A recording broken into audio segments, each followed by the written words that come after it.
उपराष्ट्रपती पदाच्या निवडणुकीसाठी आज मतदान होत आहे। सकाळी 10 वाजता मतदानाला सुरुवात होईल।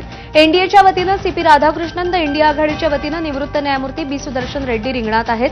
बहुमत असूनही भाजपनं या निवडणुकीमध्ये सावध पवित्रा घेतलाय। उपराष्ट्रपती पदासाठी एनडीए उमेदवाराचा विजय निश्चित आहे, परंतु एकही मत नाकारलं जाणार नाही याची काळजी घ्या, असं वक्तव्य पंतप्रधान मोदींनी खासदारांच्या कार्यशाळेदरम्यान केल्याची माहिती सूत्रांनी माझाला दिली आहे। उपराष्ट्रपती पदासाठी पुरेसं संख्याबळ असतानाही भाजपकडून सावध पवित्रा घेतला गेलाय। एनडीए आणि इंडिया आघाडीच्या उमेदवारांच्या मतांमधील फरक गेल्यावेळीप्रमाणे मोठा नसल्यानं भाजपनं सलग 3 दिवस एकेका मतासाठी काथ्याकूट केलाय। गेल्यावेळी उपराष्ट्रपती पदाच्या निवडणुकीमध्ये एनडीएचे उमेदवार जगदीप धनखड यांचा विजय एकतर्फी झाला होता। त्यांना 75% मतदान झालं होतं। यामध्ये तृणमूल काँग्रेसनेही धनखड यांना मतदान केलं होतं। यावेळी महाराष्ट्राचे राज्यपाल आणि एनडीएचे उपराष्ट्रपती पदाचे उमेदवार सीपी राधाकृष्णन यांची निवड इतकी एकतर्फी होण्याची शक्यता नाही। राधाकृष्णन यांना सुमारे 55.56% मतं मिळण्याची शक्यता आहे। त्यामुळे विरोधी इंडिया आघाडीचे संयुक्त उमेदवार सर्वोच्च न्यायालयाचे निवृत्त न्यायाधीश बी सुदर्शन रेड्डी यांना सुमारे 45% किंवा त्याहून अधिक मतं मिळू शकतात। तर या संदर्भात अधिक अपडेट जाणून घेऊयात। आपले प्रतिनिधी सोमेश कोलगे सध्या आपल्यासोबत आहेत। सोमेश, उपराष्ट्रपती पदासाठीच्या मतदानाचं गणित साधण्याचा कसा प्रयत्न दोन्ही बाजूकडून केला जातोय, काय अंदाज वर्तवले जात आहेत?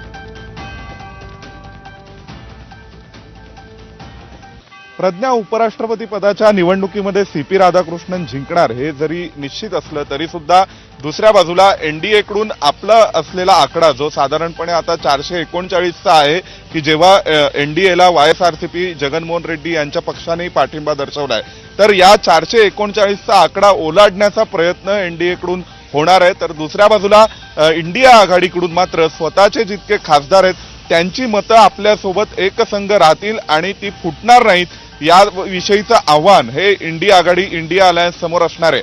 त्यामुळे अशा प्रकारे ही उपराष्ट्रपती पदाची निवडणूक एक प्रकारे नवी दिल्लीमधला पॉवर शो आहे की विरोधी पक्ष एकमेकांसोबत किती घट्टपणे एकमेकांसोबत आहेत आणि दुसऱ्या बाजूला सत्ताधारी पक्ष त्यांच्या आघाडीतल्या सर्व खासदारांना एकत्रितपणे घेऊन जात आहेत का आणि विरोधी पक्षातील खासदारांनाही आपल्याकडे ओढण्यामध्ये यशस्वी ठरतायत का।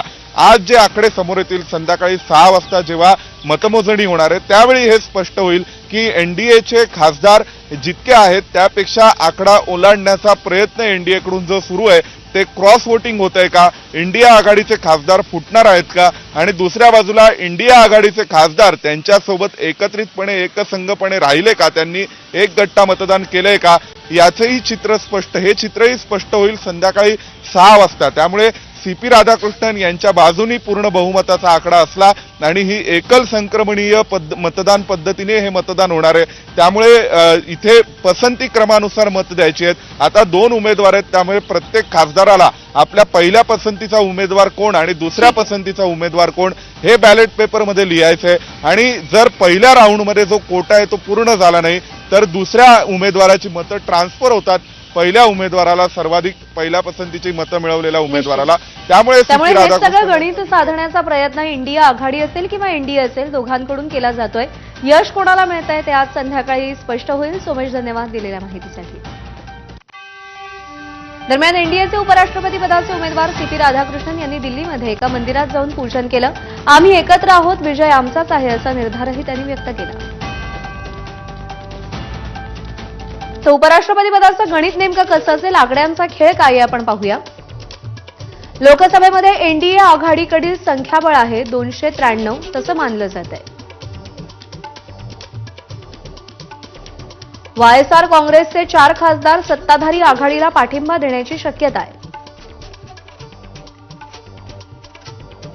तसं झालं तर एनडीएला लोकसभेत 297 सदस्यांचं पाठबळ मिळेल। इंडिया आघाडीकडे 245 सदस्यांचं पाठबळ आहे। एमआयएमच्या ओवेसींचा इंडिया आघाडीला पाठिंबा आहे। बारामुल्लाचे अपक्ष खासदार इंजिनियर रशीद यांना मतदानाची परवानगी आहे, ते तुरुंगातून संसदेत येऊ शकतात। आपचे 3ही खासदार इंडिया आघाडीसाठी मतदान करण्याची शक्यता आहे।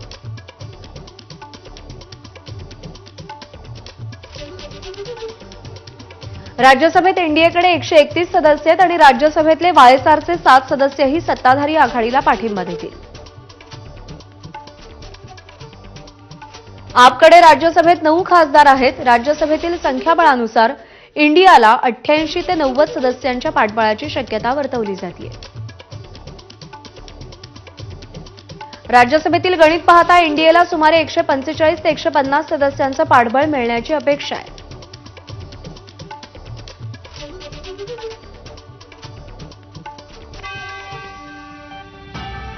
दरम्यान या संदर्भात चंद्रशेखर बावनकुळेंनी काय प्रतिक्रिया दिली आपण पाहूया.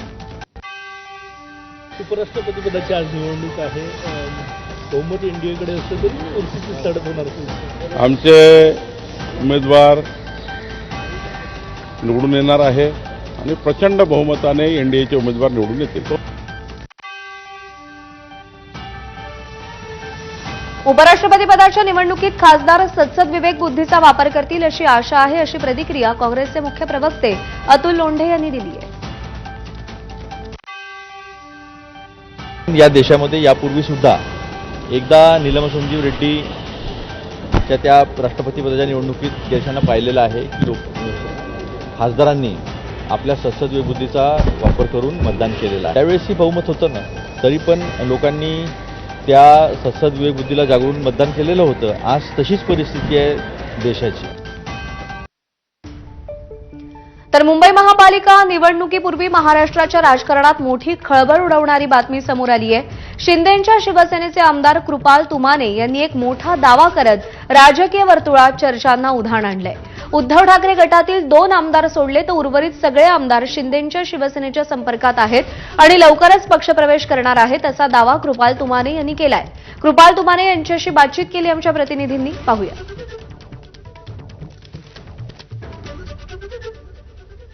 आपल्यासोबत शिवसेनेचे आमदार कृपाल तुमाने आहे.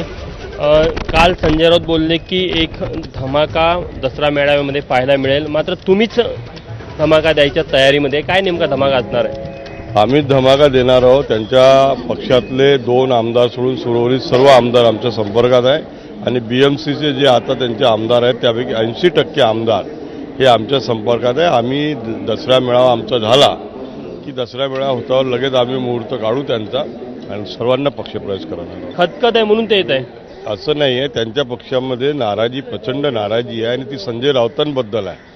संजय राऊत ज्या पद्धतीने त्यांनी पक्ष डुबवला, आम्हा लोकांना सुद्धा न्यायालयात आमचा वेगळा गट यासाठी स्थापन करण्यात आला की त्यांनी कधी आम्हाला न्याय दिला नाही.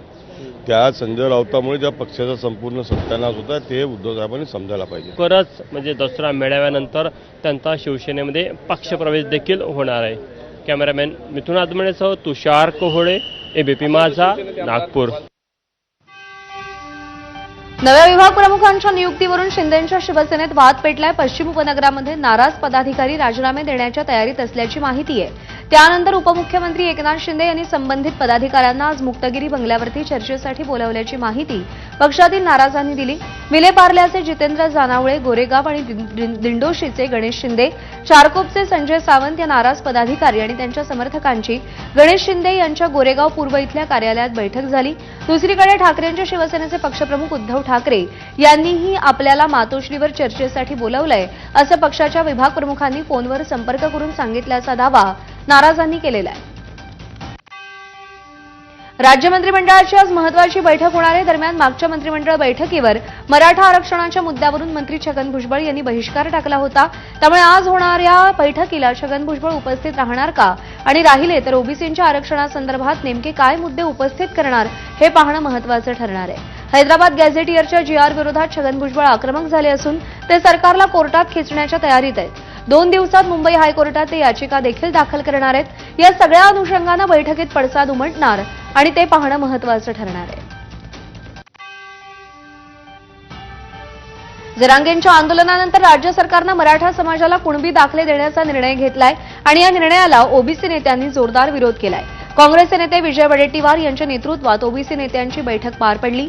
सरकारच्या विरोधात रस्त्यावर आणि न्यायालयीन लढाई लढण्याचा निर्धार यावेळी करण्यात आला. दरम्यान दुसरीकडे ओबीसी समाजाच्या प्रलंबित मागण्यांसाठी इतर मागास व बहुजन कल्याण मंत्री अतुल सावे यांनी आज एक महत्वाची बैठक बोलावली. सह्याद्री अतिथीगृहावर बैठक बोलवण्यात आली असून दुपारी 4 वाजता बैठकीला सुरुवात होईल. परिणय फुके, बबनराव तायवाडे या बैठकीला उपस्थित राहणार आहेत, तर छगन भुजबळ बैठकीला उपस्थित राहणार का हे पाहावं लागेल. 4 सप्टेंबरला नागपूरमध्ये राष्ट्रीय ओबीसी महासंघाच्या साखळी उपोषणाची सांगता करताना इतर मागास आणि बहुजन कल्याण मंत्री अतुल सावे यांनी ओबीसी समाजाच्या प्रलंबित मागण्यांसाठी लवकरच शासन स्तरावर बैठक आयोजित केली जाईल असं आश्वासन दिलं होतं. दरम्यान ओबीसी नेते आणि महसूल मंत्री चंद्रशेखर बावनकुळेंनी अतुल सावेंनी बोलवलेल्या बैठकीवर काय प्रतिक्रिया दिली आहे पाहूया. माननीय मंत्री अतुल सावेजी यांनी एक बैठक आयोजित करण्याचं आश्वासन दिलं होतं. मंत्रिमंडळ उपसमितीची बैठक उद्या होणार आहे 11 वाजता. आपल्या पंकजाताई मुंडे, छगन भुजबळजी, दत्तात्रय भरणेजी, गुलाबराव पाटीलजी आणि आमचे सर्व उपसमितीचे मंत्रिमंडळातील सर्व सन्माननीय सदस्य या ठिकाणी असणार आहेत. ज्या ज्या मागण्या आल्या आहेत किंवा जे काही संभ्रम आणि शंका भुजबळ साहेबांच्या असतील किंवा इतरत्र सन्माननीय मंत्रिमंडळातील सदस्याचे असतील त्या आम्ही त्या ठिकाणी मी ऐकून घेणार आहे. दरम्यान छगन भुजबळ आणि विजय वडेट्टीवार यांनी ओबीसी समाजाची दिशाभूल करणं थांबवावं असं आवाहन राष्ट्रीय ओबीसी महासंघाचे राष्ट्रीय अध्यक्ष बबनराव तायवाडे यांनी केलंय. छगन भुजबळ आणि विजय वडेट्टीवारांना काही आक्षेप असेल तर त्यांनी पुरावे सादर करावेत असंही तायवाडेंनी म्हटलंय. अन्याय झाला एवढं म्हणून होणार नाही. तर मग कसा काय अन्याय होतो आहे हे कायद्याच्या दृष्टिकोनातून लोकांना सांगितलं पाहिजे. माझी एकच इच्छा आहे की नेत्यांनी विनाकारण समाजाची दिशाभूल करू नये आणि समाजाला रस्त्यावर आणू. कुठल्या तरी महसुली कागदपत्रावर कुणबी जातीची नोंद सापडली आणि त्याच्या आधारे त्यांनी कुणब्याचं प्रमाणपत्र तयार केलं तर इतर नातेवाईकांना आपोआप कुणब्याचं प्रमाणपत्र मिळते. संजय राऊतांवरती भाजपचे खासदार अनिल बोंडेंनी पातळी सोडून टीका केली आहे. संजय राऊत म्हणजे भाद्रपदातील कावळा असल्याचं अनिल बोंडेंनी म्हटलंय. इंडिया आघाडीतील खासदारही राधाकृष्णन यांना मतदान करतील असा दावा बोंडेंनी केलाय.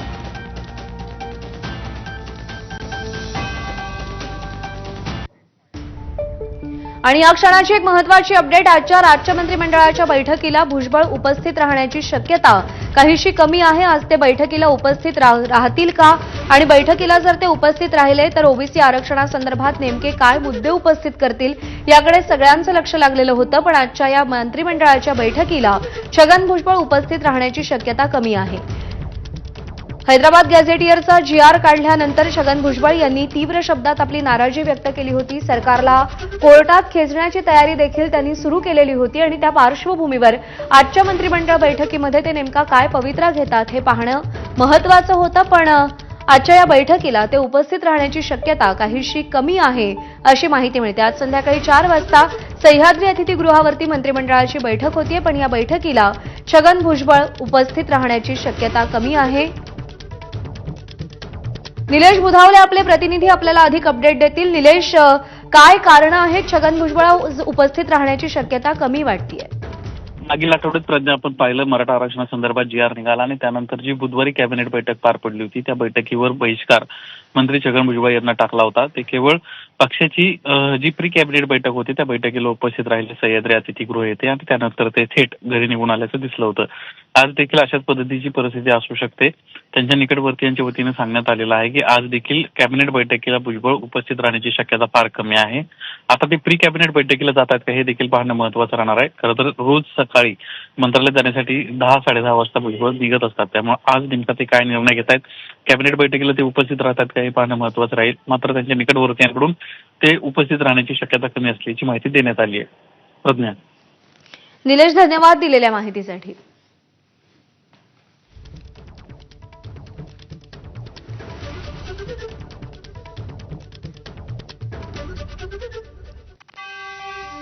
राज्यामध्ये शिवभोजन थाळी केंद्र चालवणाऱ्यांचे सुमारे 200 कोटी रुपये सरकारकडे थकीत असल्यामुळे ते आर्थिक अडचणीत सापडलेत. धक्कादायक बाब म्हणजे राज्यभरातील 1800 शिवभोजन थाळी केंद्र चालकांना फेब्रुवारी महिन्यापासून अनुदान मिळालेलं नाही. त्यामुळे सरकारनं लाडकी बहीण योजना खुशाल चालवावी, मात्र इतर योजनांना अशा पद्धतीनं संपुष्टात आणू नये असं शिवभोजन थाळी केंद्र चालकांचं म्हणणं आहे. लवकर आमच्या हक्काचे पैसे सरकारनं दिले नाहीत तर नागपूरमध्ये मुख्यमंत्र्यांसह राज्यातील सर्व मंत्री आणि आमदारांच्या घरासमोर जोरदार आंदोलन करण्याचा इशाराही या केंद्र चालकांनी दिलेला आहे. आम्ही सर्व शिवभोजन संघटना बनवलेली आहे, कारण आम्हाला 7 महिन्याचं पेमेंट अजूनपर्यंत मिळालेलं नाही. ते थकीत बिल आम्हाला मिळालंच पाहिजे, याकरता आज आम्ही इथं नारे निदर्शने करत आहोत. आज तर हे फक्त नागपूरचे आहेत, पण पूर्ण महाराष्ट्र या गोष्टींनी तडतड करत आहे आणि सर्व लोक या म्हणजे आपली मागणी मागत आहेत की 7 महिन्याचं सर्वांचं पेमेंट मिळालंच पाहिजे. महाराष्ट्रात 20,000 केंद्र आहे आणि जवळपास 200 कोटी रुपये थकीत आहे. एकूण बजेट 270 कोटीचा बजेट आहे. फक्त 70 कोटी त्यांनी तरतूद केलेली आहे त्याच्यामध्ये, आणि त्याच्यामधूनही फक्त 20 कोटी त्यांनी आम्हाला दिलेले आहे. आम्ही वारंवार संबंधित जे आमदार आहेत पूर्ण राज्याचे आणि शहरातले आमदार त्यांना पत्र दिले आहेत. याच्यामागे काहीतरी कट कारस्थान आहे असं आम्हाला वाटत आहे. आम्ही आता रस्त्यावर येत आहोत. याच्या पुढे सर्व आमदारांच्या घरी जाऊन आम्ही ढोल वाजवणार आहोत. शिवभोजन चालकाला फार अडचणी येत आहेत.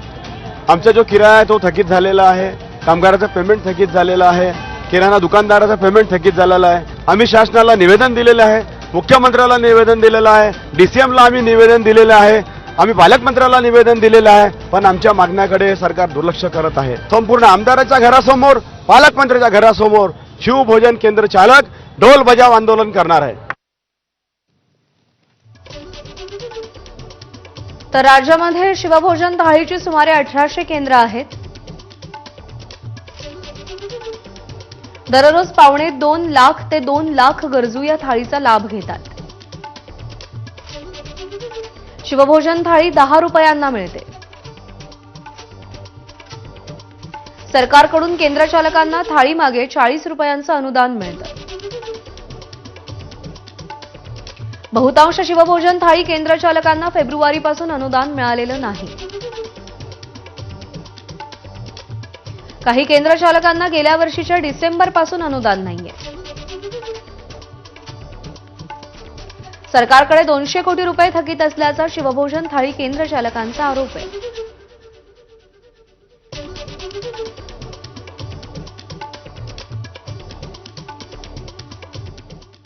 आणि या सगळ्या महत्त्वाच्या घडामोडींचा आढावा घेतल्यानंतर बुलेटिनमध्ये आपण एक छोटासा ब्रेक घेऊया. पाहत रहा ब्रेकफास्ट न्यूज.